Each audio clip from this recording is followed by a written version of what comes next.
Sinners and saints, dust off those horns and halos. It's time for Alec After Dark.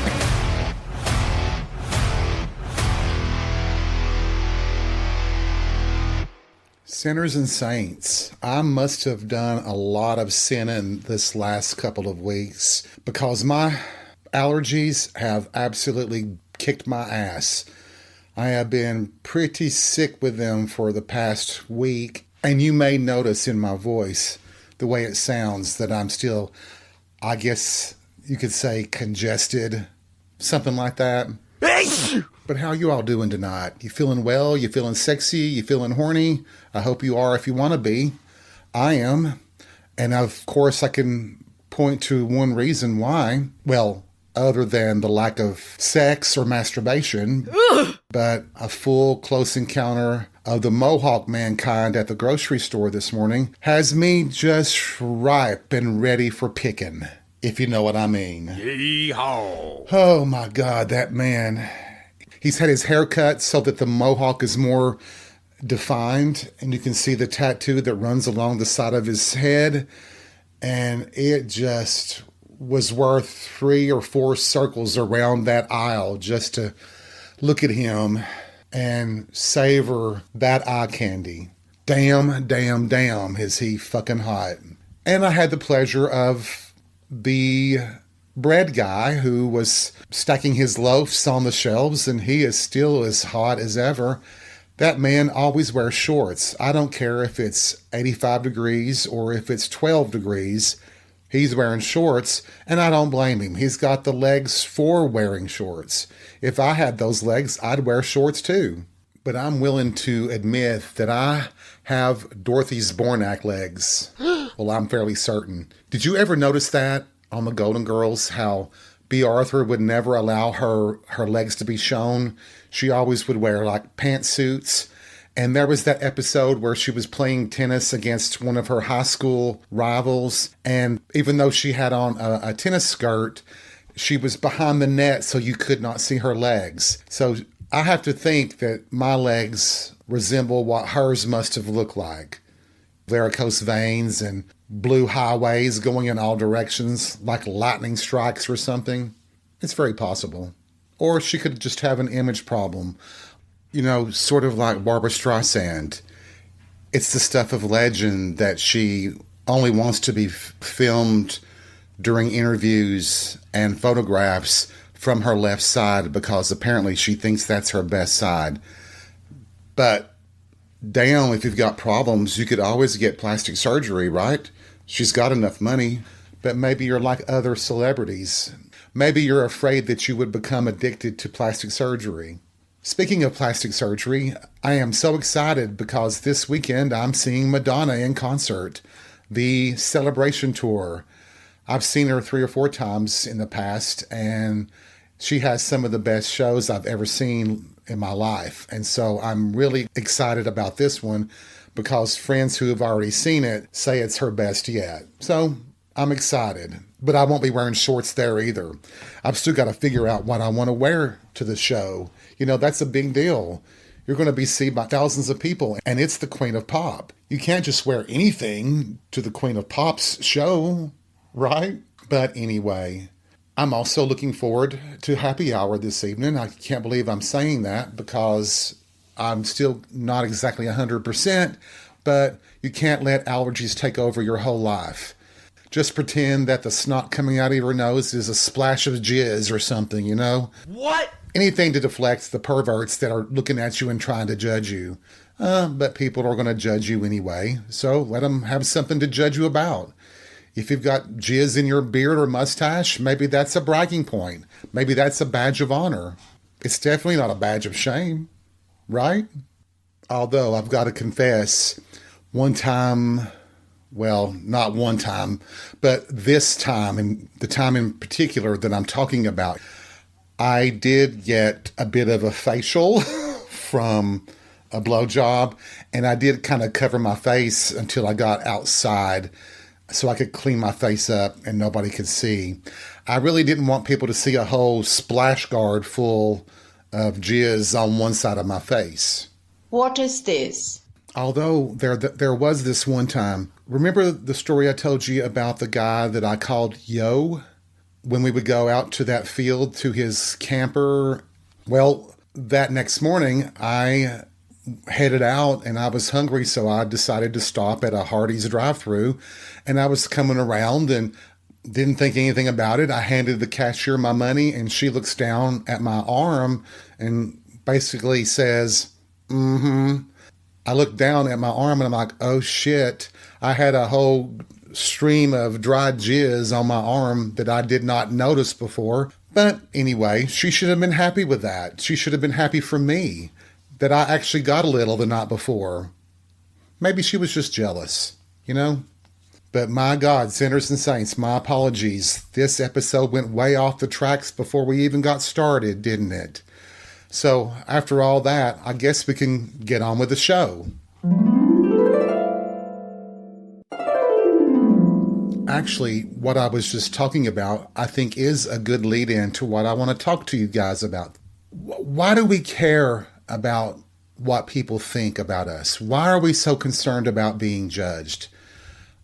I do believe there are sincere, genuine reasons for us to be concerned, because it can kind of become an out of control fire. If it's just a few people that are gossiping about you based on your behavior or something, that's one thing. But if it starts spreading to more and more people, that can be a concern where it really damages your reputation. But I've always felt like it's just gossip. And if you outlast the gossip, it proves them wrong, and it places the doubt about what they say about you directly on them. It's like people won't trust them in the future when they see that everything that they've said has been wrong. But maybe it doesn't work that way. Maybe we just forget about the rumors and such. But I'm going to give you an example here. Well, first of all, I've mentioned it before. I had run into an old friend at a bar one night, and we hadn't spoken in years. He literally said to me, I was told that you had died a few years back. And I'm like, well, no, I didn't. I'm right here. And so he knew right away that the person who told him that I died was wrong, and not to probably trust that person again when it came to information that was so serious. But what was interesting is that I was having dinner with a couple of friends recently for their birthday, and the conversation was a bit serious because he was having a little bit of depression about his age. And he said to me, he said, you lost an old boyfriend to AIDS, right? And I told him, no, I had not lost one to HIV AIDS. And he said, oh, well, that's interesting because years ago, I was under the impression that you had. I also was told by someone not to risk sleeping with you because you were HIV positive as well. I looked at him funny and I'm like, well, when was that? And he said, well, it's been at least 15 years ago. I'm like, oh, well, I think you can tell that probably from that time frame to now that I'm not really sick. And even if I was, it's under control. And just for the record, I am HIV negative. Not that that matters one way or the other. As long as you're careful and use protection and communication, you're fine. And he just didn't know what to say. I just said, and I had to finally say to him, the person who told you that was lying to you. I don't know where they got that from or why they would say it, but I guess when you think about the early 90s in particular, there really wasn't a good treatment for HIV, AIDS, and most people died from it at that time. So maybe that was just the thinking, is that it was so prevalent. It was around us all the time, the discussion, the communication, people that we knew who had the virus. So perhaps I was just another person that people just assumed was infected. Actually, when I came out to my brother and sister-in-law, the first thing my sister-in-law asked me was, do you have AIDS? And I knew that had I said, yes, I was positive, that she would have prevented me from ever coming to their house again or even holding my nephew or being around him.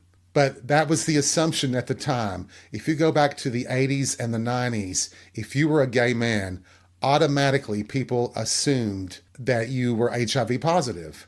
I remember when Magic Johnson, the basketball player, had the press conference to announce that he was retiring and that he was HIV positive. When he would do interviews, they wouldn't ask him about his health. They would keep asking him, you must have had sex with a man. You must be gay, as if that was the only way you could be infected with HIV. I guess in that time frame, being judged in that way could cost you your career, your family, your life. So that would be one reason, I guess, to be afraid of judging. It is, what are they judging you for? Now, if you call me a slut or a whore, I couldn't care less if you call me those things. Jesus Christ, those are just names. Those are just words.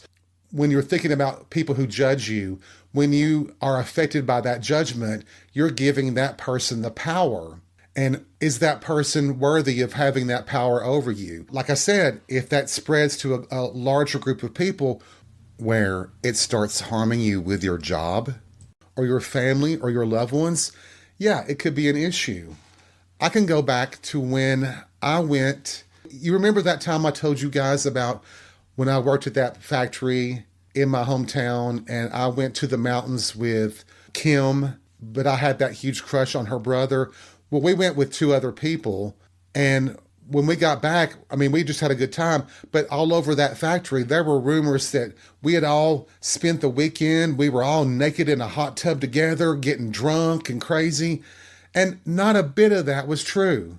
And we had to defend ourselves because it started spreading out into the regular community that we had some kind of fucking orgy when we were up in the mountains, even though we only spent the day in the mountains. So in the small towns, the rumor mill runs rampant all the time. And almost always it's wrong. But in this case, one of the guys that I work with at that factory was friends with my cousin. He told my cousin this story that was totally false. And my cousin told my grandmother that I had been drunk in a hot tub with 3 other people. We were naked and basically having an orgy. And of course, my grandmother calls my mom, and my mom says, well, that's not possible. They went that morning and came back that evening. How could they have been in a hot tub all weekend? And so the repercussions is that my grandmother scolded my cousin for telling her lies. And then the cousin got mad at the guy that I work with. And so there was a positive outcome after our reputations had been damaged. So anyway, my cousin looked like a total gullible fool. It served him right. So be careful what you hear on the grapevine, because many times it's sour puss. Mainly what I'm trying to say is that when judging becomes rumors, I think that's the factor that comes into play to when we're most affected by it, at least in my case. And I think that would be the same for all of us. At least we're not celebrities being targeted by TMZ or the National Enquirer every damn day. I can't imagine how that feels. You know, like the story about Princess Kate, the Princess of Wales, announcing that she has cancer. I think she felt pressure to do that because there were so many in the media speculating on what was wrong. I bet they feel like dicks now, don't they? So I wonder about you guys. What's the worst rumor that's ever been spread about you? And would you mind sharing it with me sometime? I felt like Hannibal Lecter saying it like that. Shit.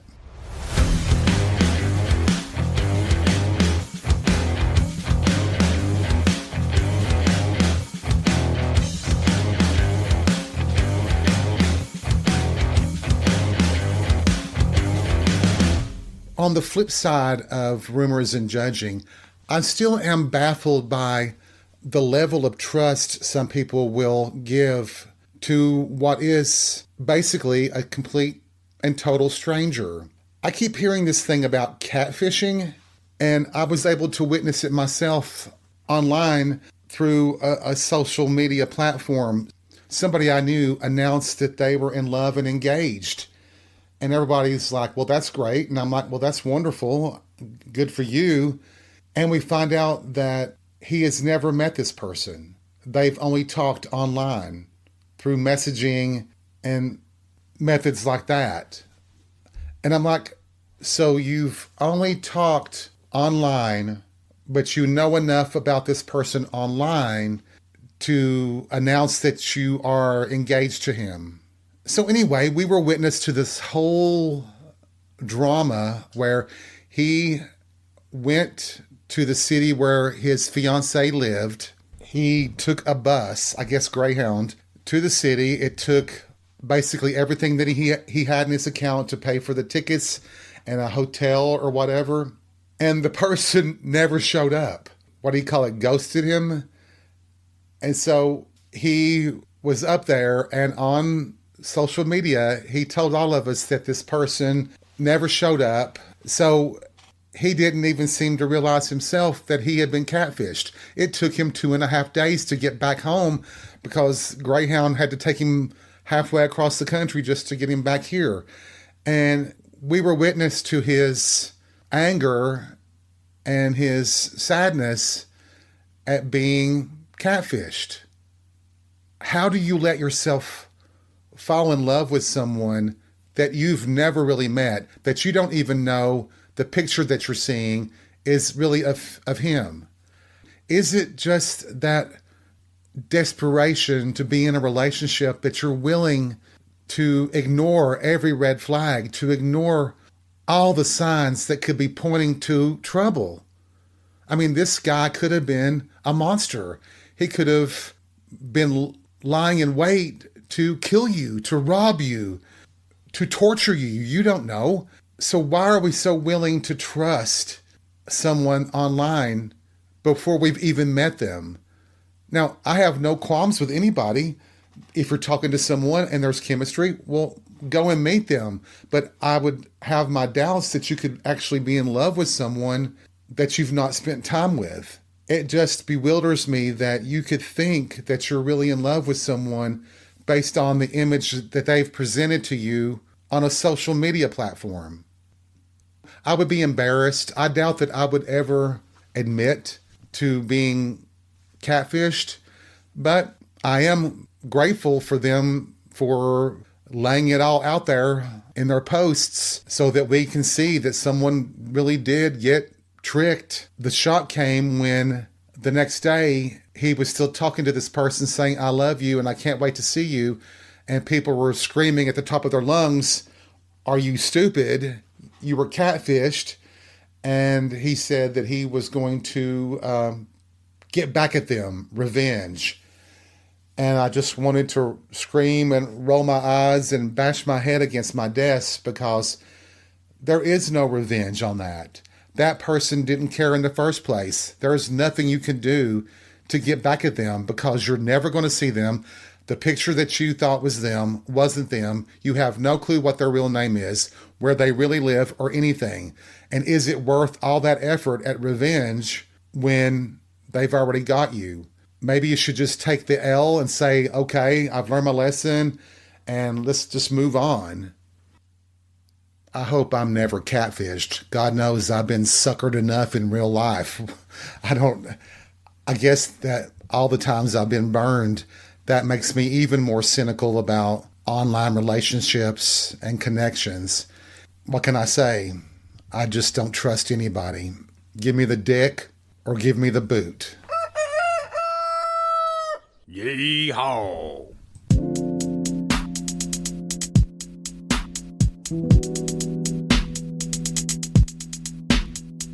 Thank you for joining me for this edition of Alan After Dark. I hope you've had fun and have been entertained. Remember, take life by the balls and be real. We'll see you soon.